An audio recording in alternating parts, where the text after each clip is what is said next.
اب آئیے ظہر کا مستحب وقت، کوئی 12:20 پر کھڑا ہو جاتا ہے، کوئی 12:25 پر۔ سنی ابو داؤد کی حدیث پاک، حدیث نمبر 401، بخاری کی حدیث نمبر 506، حضرت ابو ہریرہ رضی اللہ تعالیٰ عنہ سے روایت، رسول اللہ صلی اللہ علیہ وسلم نے فرمایا کہ جب گرمی کی شدت ہو تو نماز کو ٹھنڈا کیا کرو، یعنی ظہر کی نماز ٹھنڈی کر کے پڑھو۔ صحیح بخاری کتاب الاذان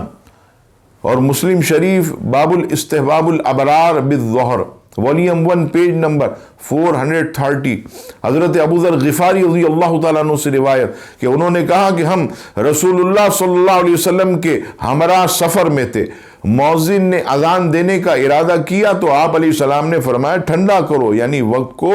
ٹھنڈا ہونے دو۔ اس نے پھر تھوڑی دیر کے بعد عرض کی، سرکار نے فرمایا ٹھنڈا ہونے دو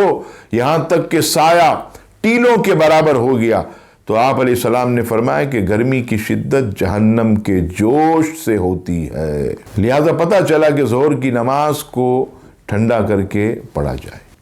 اور یہی امام اعظم ابو حنیفہ کا مذہب ہے جو کہ حدیث شریف سے ثابت ہے۔